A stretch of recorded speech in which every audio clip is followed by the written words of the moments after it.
Welcome to the Blockbusters and Birdwalks podcast. I am the curator, Garrett Chaffin-Quiray. Today we have a conversation with a friend, Ed Rosa. That's me. Hi. My filmmaking partner and I have a YouTube channel, Toothless Richard Productions, where you can see a number of our short films.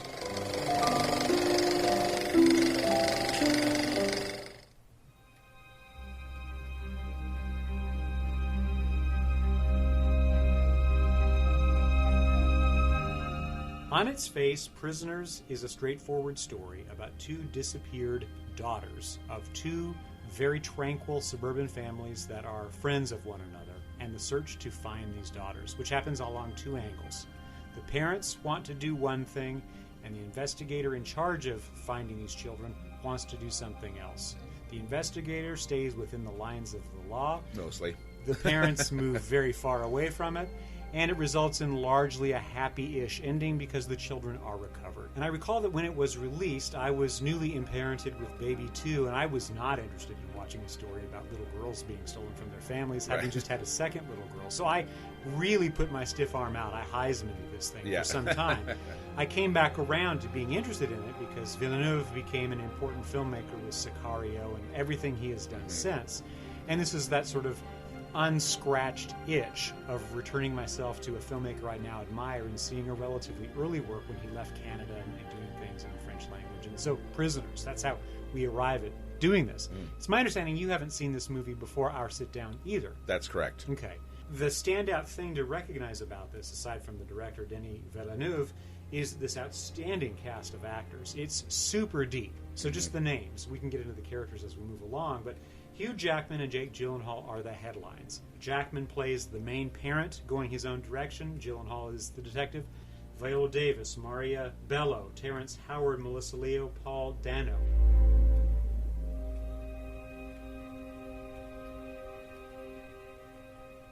Finally seeing it now, 10 years on from its original release, I left it thinking, wow, that's a really intense, really well acted, super well produced, technically magnificent movie. I no longer think that. I've been degrading my impression of the movie every time I give some serious thought to it ever since it stopped.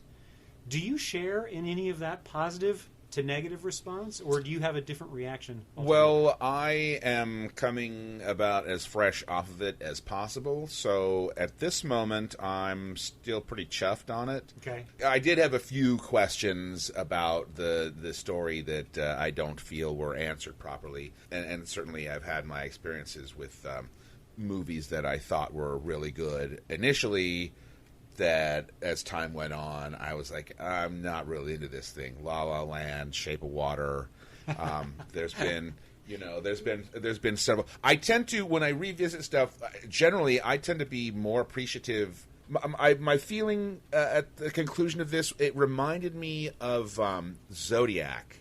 The Fincher film. Yeah. Just in the procedural nature, the kind of, the way the sort of the puzzle pieces kind of are dropped. And I do feel like there's a kind of weighty quality to it. And I wasn't impatient with it, the way that I often will be with longer movies, because it does sort of earn the tension, because you are wondering, which of these people on screen hurt these children? Yeah, and there's obviously connection, because they give you the tons of little clues, and like, my brain is struggling to put it together to see if I can get ahead of the movie. Yeah. Which I did not. And it invites you to do that, and I agree. I also did not get ahead of it. In that sense, it was like The Sixth Sense, which was another sort of weird reversal movie where you've seen everything that you're supposed to see, and you just couldn't put the stuff together, dummy. Right. And then suddenly it's all perfectly clear once you know the gimmick. Right. Which is a really great example of a movie that whose stock has dropped dramatically. I haven't seen it. It is since awful. It first happened. It's terrible. I used to give Shyamalan the credit of saying, well, The Sixth Sense is the one good one. No, he's not made a good film ever. They're all bad, including The Sixth Sense. And I do question if I try to revisit Prisoners, how much of that wanting to know what's going on is going to be crucial to my enjoyment of it, and would a second viewing not be as rewarding because I already have the answers? My guess is that a second viewing is going to make you think, wow, this is the technical virtuosity here. Roger Deakins is the DP. We have the composer Johan Johansson, and while doing the research, I realized he's now deceased. This is a really winning thing to listen to and to look at. Yeah. To be really glib, this movie is an absolute triumph of the form of movie storytelling, and the content is almost obliteratingly stupid.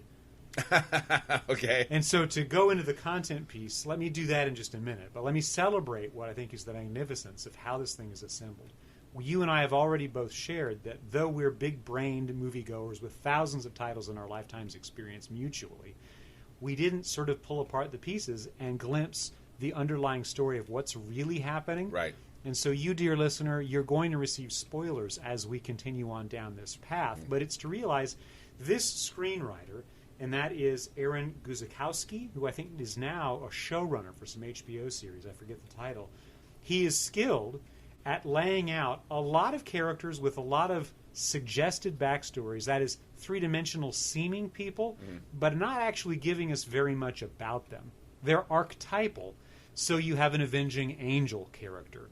You have a sullied cop character. You have a buffoon character. These pieces are then imbued with great actors who can get past the typage and become the great actors we know them to be because of their long heritage in movies. Just thinking about Viola Davis and Jake Gyllenhaal and Hugh Jackman, which are the ones that I pay the most attention to in this cast, then a lot of this movie happens in that gloomy space, the chiaroscuro of looking at blacks and whites, which are defined by both nightfall and shadow. This is heading towards winter somewhere, I think, in the northeast, so the days are not very well lit with sun. It's very, very rainy. There's a lot of stuff that is flashlight lit into specific and awful darkness with a brooding score, which puts you on edge. What are they about to see?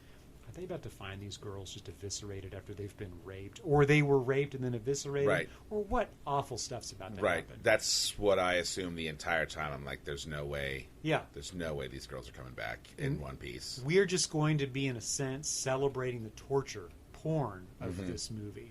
It doesn't ultimately do that mostly, but there's a central sequence where a different character is focused on. So, form, right? It's got all of these things that just gin up interest and all of these great actors. And there's a tick in particular that Jake Gyllenhaal has, which suggests that he is maybe in the autism spectrum, or else perhaps he's got a touch of adult Tourette's that he's learned to control. He has a blinking thing. You see his eyes a lot of the time doing this thing. It's a nervous tick. He's got odd tattoos and characterization. Yeah.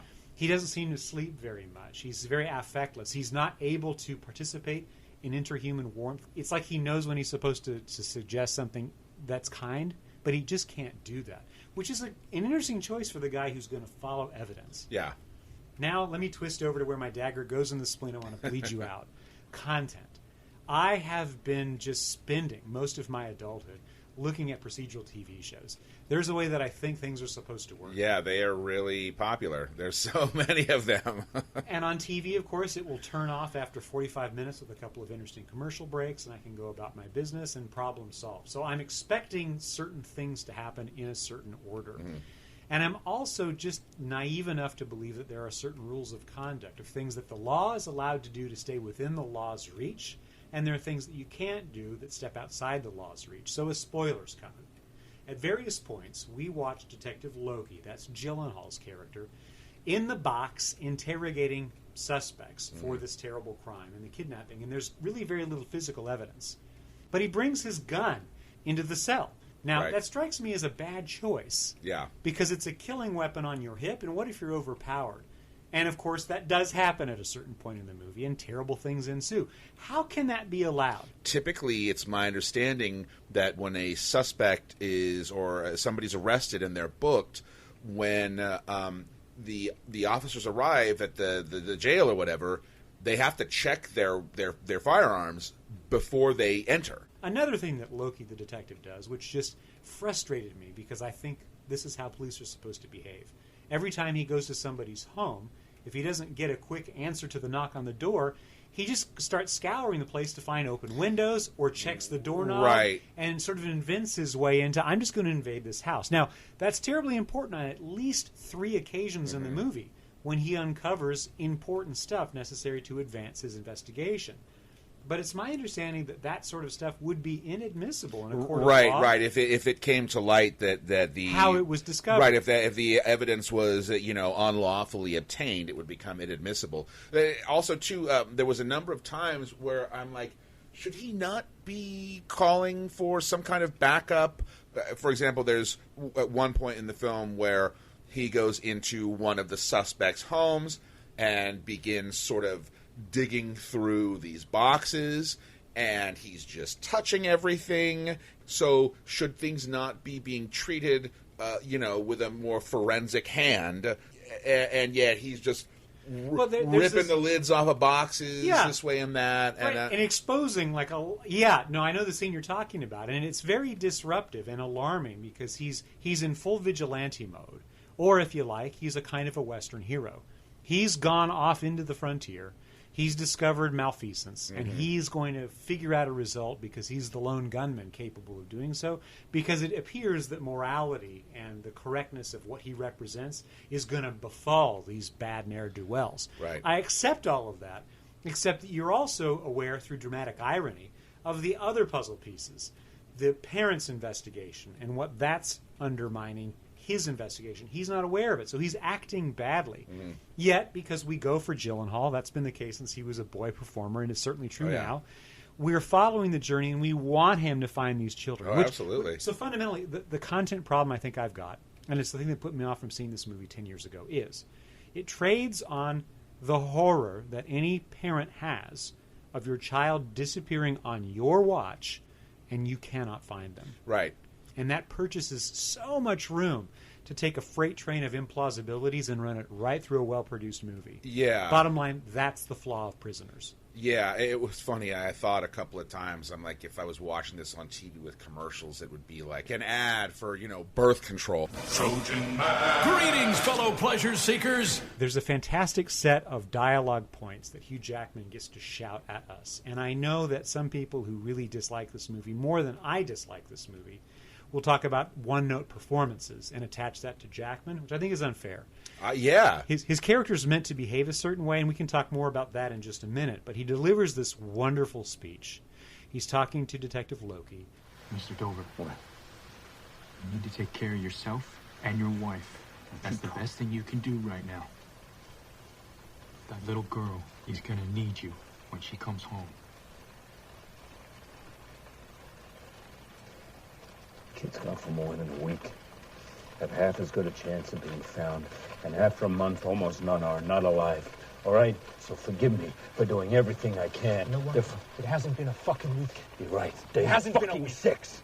Day 6. And every day, she's wondering why I'm not there to fucking rescue her. Do you understand that? Me, not you. Not you, but me. Every day. So forgive me for not going home to have a good night's rest.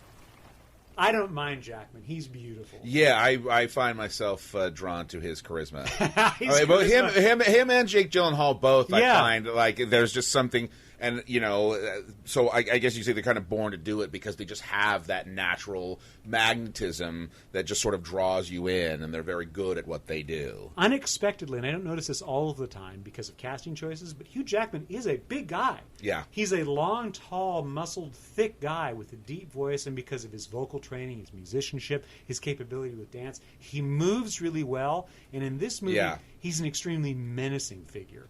And when that voice drops and he starts to yell and bark, I mean, dude, get back. You're a scary fella. He's got that, like, intensity in his eyes, which means he's doing a really good job. And so here's then the big inappropriate thing that I can't quite forgive the movie's story. Keller, as the lead parent investigating what's happened to the children, he decides that he's going to kidnap the first suspect that the police, therefore Detective Loki, will not keep under lock and key. This is a young man played by Paul Dano, poor Paul Dano, Alex Jones. It's funny that that's a name that we know from other things. Yeah, in the 10 years since this movie came out. Yeah, I even thought it was funny though. Like there was this line about how, like, Alex Jones has the IQ of a 10-year-old child, and I thought that's exactly much funnier true. Today than they could have known then. So the important thing that we don't learn till the very end of the movie is Alex Jones has a deeply connected backstory to what we're watching with these girls. And while he's implicated in the crime, he did not do it. But Keller kidnaps him, takes them to a decrepit apartment building Keller is slowly trying to bring back to code so he can use it to become a landlord, chains the young man to a toilet and ensues beating him over the course of several days. And then the beating doesn't work. He doesn't get the news that he wants, stuffs him into a shower cell that he boards up and controls the hot and the cold water, scalding or icy at will to try to elicit a conviction. Right. The part that just went way over the sharks, it just jumped. I'm with the Fonz in that episode of Happy Days. When that happened, it's when Keller brings in his best friend, the other father of the other kidnapped child, and that's Franklin. That's Terrence Howard's character. Right. And says, you got to help me with this. We're doing this together. The detectives aren't worth anything. We got to solve this problem. And Franklin, I think he's made out to be, he's a lawyer or an accountant. He's definitely a man who doesn't use his hands for physical labor. Right. He uses his mind more than his hands. He's a soft dude. So there's a racial reversal. The black couple are upper middle class, technical pros, white collar types. The white folks are blue collar, fix it types. The contractor, Keller, and so on. So it flips that typical pattern. I'm game for that. But why it is that Franklin says, "Oh, okay, you're clearly bigger than I am. I'm a little scared of you," which does seem to be part of the dynamic. Right. And we do want our children back. And you're saying that this kid is the way? How do you know? I just know. I don't trust Keller. Right. And I don't accept the bullying that he presents. And I have a way of putting my heels down when confronted that in my private life, that I'm willing to walk away. I'm willing to be abused. I'm willing to say no and live with it. So when Franklin doesn't do that, and in fact props up and participates in the beating of Paul Dano, I thought, I don't purchase this.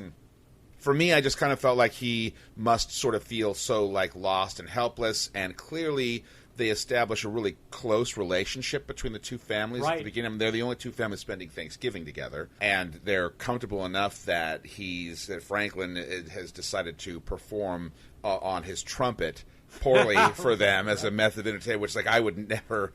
I'm not going to, like, when my friends, I'm not going to take my bass out and be like, what do you guys want to hear? Like, nobody wants to hear that. Nobody. It's played for good comedy to lighten the moment, and we know it's about to fall on this terrible dread. Right. But I guess I did kind of buy it, especially when then we see a moment where, he confesses it to his wife, who then wants a part of it, seemingly a little more intensely than Franklin did. That's right. And that, it just... How many neighbors can they bring into this crisis of beating this boy nearly to death to get something he doesn't seem capable of giving them? And they've already been told that from the detective who first interrogated him in the box in the first place. So the next point. Viola Davis shows up, and she's got this small but significant supporting role as Nancy Birch, Franklin's wife. And even in this small role that doesn't have a whole lot to do until she's finally brought in to go gaze upon Alex, who's been beaten very bloody. Please help me. Can you help me find my little girl? Got a picture.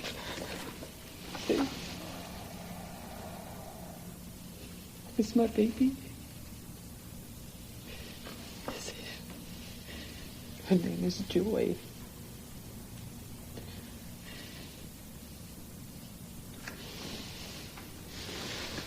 And,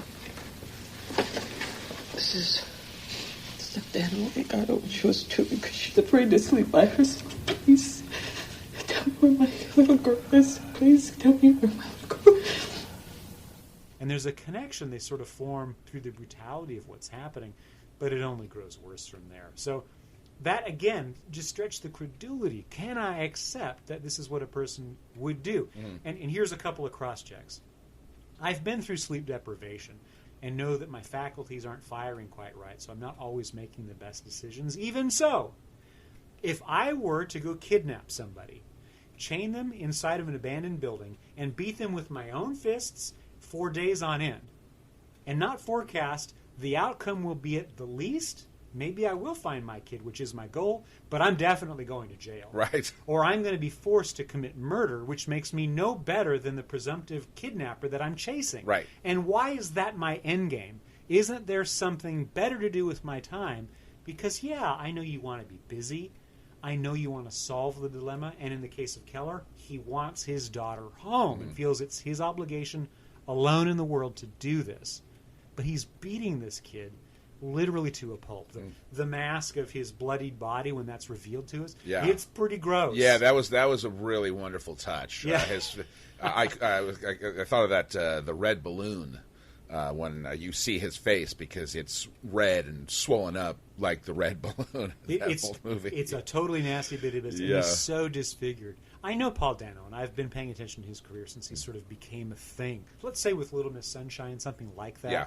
And he's an interesting-looking guy, but he's a long, tall guy, and what we see is basically a lollipop. This little skinny, shriveled, dirty, gross little person, and this gigantically swollen head. It's almost like watching outtakes of makeup kit tests for the Elephant Man. He's so gnarlily disfigured, you cannot tell that it's him. And that's something, because then you have to watch Keller and Franklin stand over this guy, and exhaust themselves, propping him up and beating him.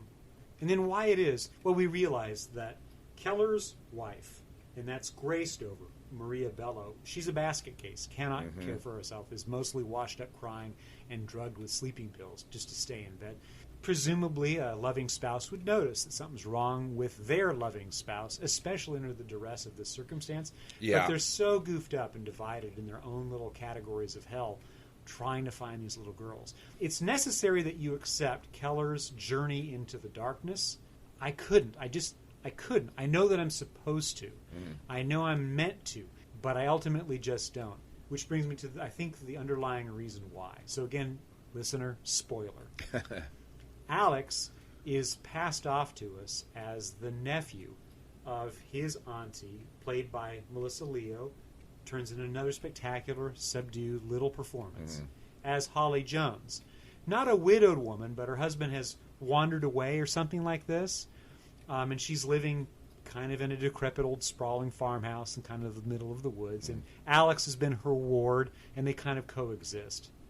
She's in charge of all of this. She's the mastermind. She is the one who's done this terrible thing. And she's doing it to get back at God for robbing her of her child sometime before. Do I have that right? I think so, yeah.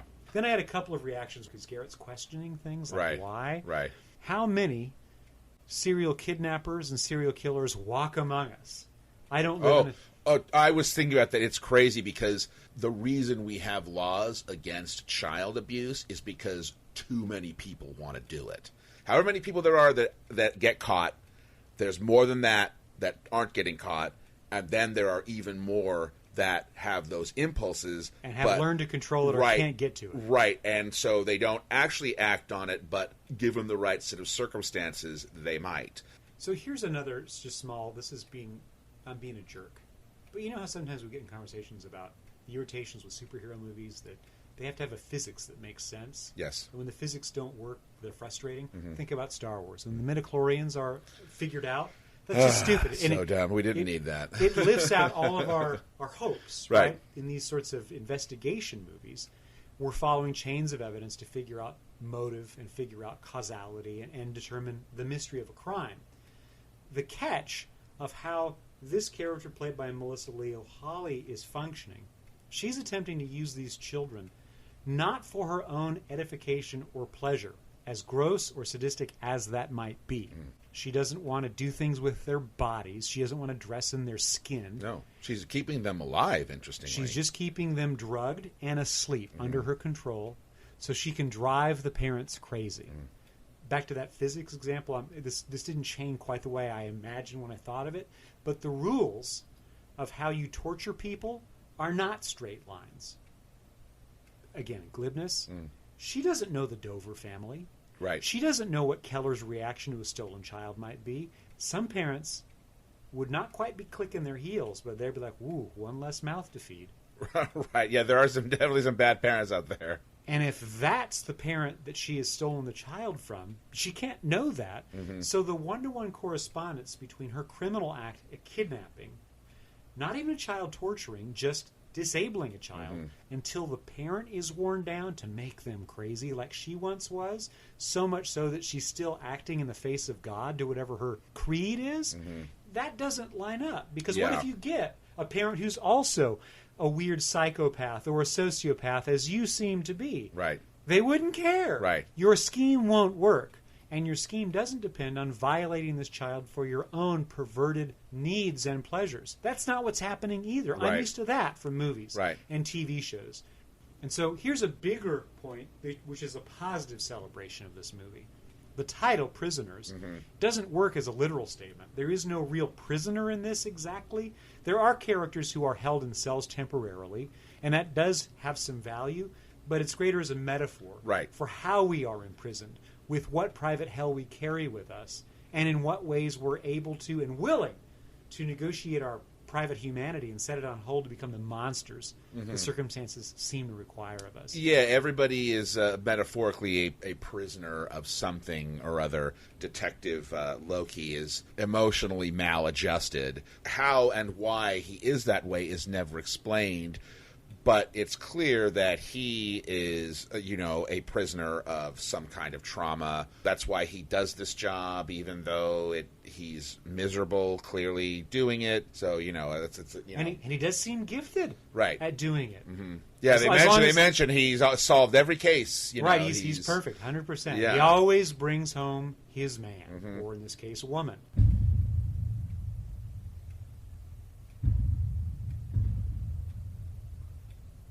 I'm also in a different emotional state and a mood, let's say, in this part of my adulthood than I was those 10 years ago. And I can clarify that with the season that this showed up in. There were a lot of dark movies. I was noticing that, yeah. Like Fruitvale Station was the one that got a lot of attention. That and Blue Jasmine at the end of the summer of 2013. And then we get something like Enough Said, which is a sort of a sad tale, partly because James Gandolfini, he died before it was even released, so we knew it's coded negatively with loss. Don John, Joseph Gordon-Levitt's story of a man-boy who can't grow up because he belongs to a family led by a man-boy who can't grow up. Gravity shows up in October, which is a kind of a dark movie. It's a tour de force of technology. It is the triumph of form over content, arguably, but it's not exactly happy. Captain Phillips, 12 Years a Slave.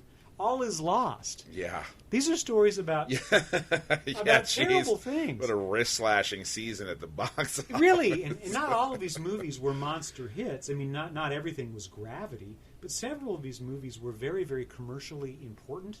This movie, Prisoners, was the #1 movie its weekend of release, and a truth that I need to acknowledge, and I'll acknowledge this with you.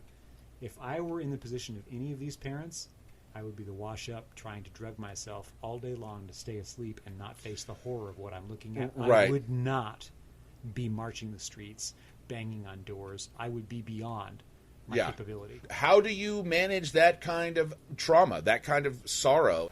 Trojan Man. Greetings, fellow pleasure seekers. This is Blockbusters and Birdwalks, a conversation between Garrett Chaffin-Quiray and Ed Rosa.